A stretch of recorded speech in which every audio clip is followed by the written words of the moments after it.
For decades, one small region in the Caucasus has remained at the center of a dangerous geopolitical dispute.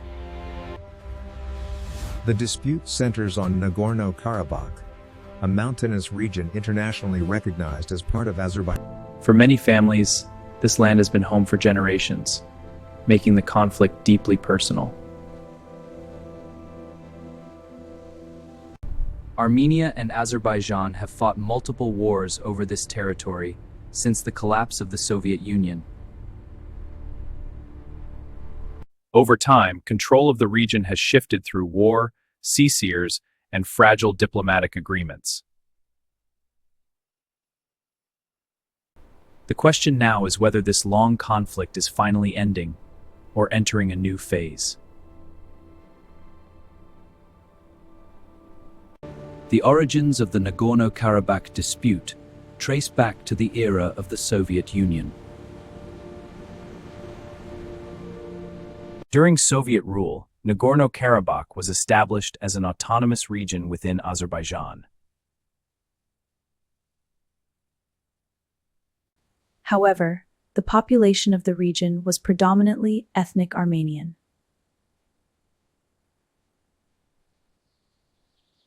This created a complex political situation between Armenian identity and Azerbaijani territorial authority. As the Soviet Union weakened in the late 1980s, nationalist movements began to rise across the region. What began as political disagreement would soon escalate into a full-scale regional conflict.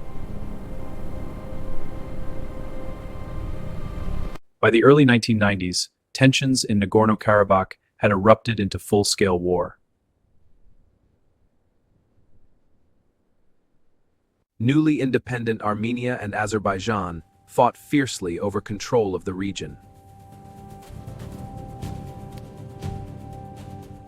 Battles spread across towns and villages, transforming once peaceful communities into dangerous front lines where civilians faced destruction, uncertainty, and constant fear. During the conflict, Armenian forces gradually captured large areas of Nagorno-Karabakh along with several surrounding Azerbaijani districts, shifting the military balance. The humanitarian consequences were severe as hundreds of thousands of people from both sides were forced to leave their homes and become refugees.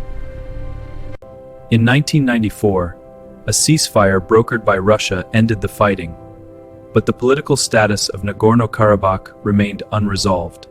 After the 1994 ceasefire, the war stopped, but the political dispute over Nagorno-Karabakh remained unresolved between Armenia and Azerbaijan. Armenian forces controlled Nagorno-Karabakh and several surrounding Azerbaijani districts, creating a tense situation often described by analysts as a frozen conflict.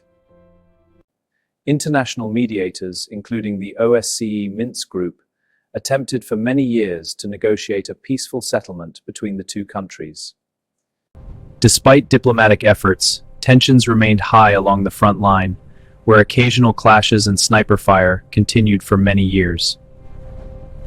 During this period, both Armenia and Azerbaijan invested heavily in their armed forces, preparing for the possibility that war might return.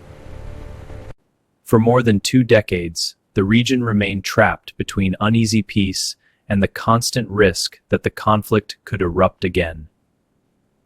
In September 2020, the long-standing frozen conflict suddenly erupted again as heavy fighting began between Armenia and Azerbaijan. The conflict quickly spread across the mountainous territory of Nagorno-Karabakh and surrounding districts that had remained disputed for decades. Azerbaijan used advanced military technology, including drones and precision weapons, which significantly changed the dynamics of the battlefield. Within weeks, Azerbaijani forces recaptured significant territories that had been under Armenian control since the First Nagorno-Karabakh War. One of the most decisive moments came with the capture of the strategic city of Shusha, overlooking the surrounding region. After 44 days of fighting, a ceasefire agreement brokered by Russia brought the war to an end in November 2020. In September 2023, Azerbaijan launched a rapid military operation targeting armed positions in Nagorno-Karabakh, dramatically changing the situation on the ground. The operation was described by Azerbaijan as an anti-terror measure aimed at restoring full control over the internationally recognized territory. Within a very short period, the local armed forces in Nagorno-Karabakh agreed to disarm, effectively ending decades of separatist military control. Soon after the operation, the self-declared authorities of Nagorno-Karabakh announced plans to dissolve their institutions entirely. Many ethnic Armenian residents left the region in large numbers, creating a new humanitarian challenge for the wider South Caucasus. The operation marked one of the most significant turning points in the long and complex Nagorno-Karabakh conflict. One major factor behind Azerbaijan's military success was its rapid economic growth, supported largely by energy exports from the Caspian Sea region. Over the years, Azerbaijan invested heavily in modernizing its armed forces, purchasing advanced equipment and developing new military capabilities.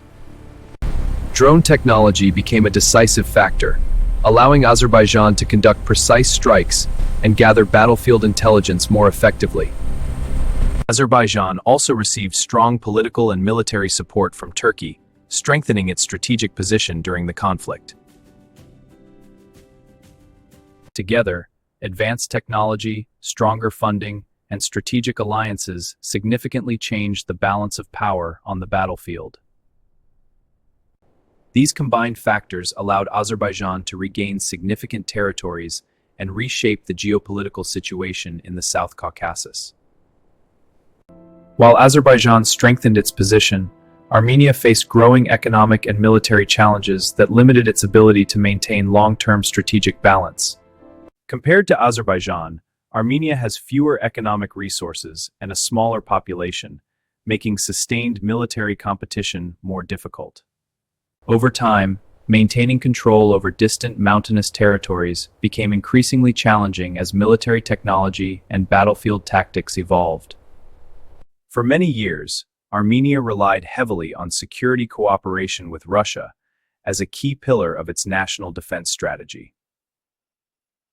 However, shifting global priorities and regional tensions gradually complicated Armenia's security calculations and diplomatic strategy.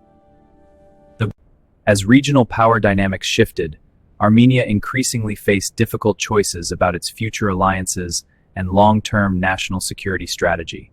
The conflict over Nagorno-Karabakh is not only a regional dispute but also a geopolitical issue involving several powerful countries. Russia has traditionally played a central role in the region, acting as a mediator while also maintaining strategic influence. Turkey strongly supports Azerbaijan, strengthening its regional position and adding another important geopolitical dimension to the conflict. Iran also closely watches developments in the region, as instability near its northern borders could affect its own strategic interests. Meanwhile, international organizations and Western countries continue to encourage peaceful negotiations between Armenia and Azerbaijan. As global interests intersect in the South Caucasus, the future of the conflict increasingly depends on both regional and international diplomacy. Beyond military strategies and political decisions, the conflict deeply affected ordinary civilians whose homes, communities, and daily lives were suddenly disrupted. Hundreds of thousands of people from both Armenian and Azerbaijani communities were forced to leave their homes during different stages of the conflict. Many displaced families spent years living in temporary housing, waiting for the chance to return to their original homes. In recent years, some areas have begun reconstruction efforts, but rebuilding communities and restoring trust remains a long and difficult process.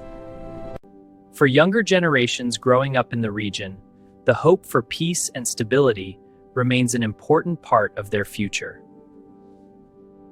Ultimately, the human impact of the conflict reminds the world that lasting peace is not only about territory, but about people.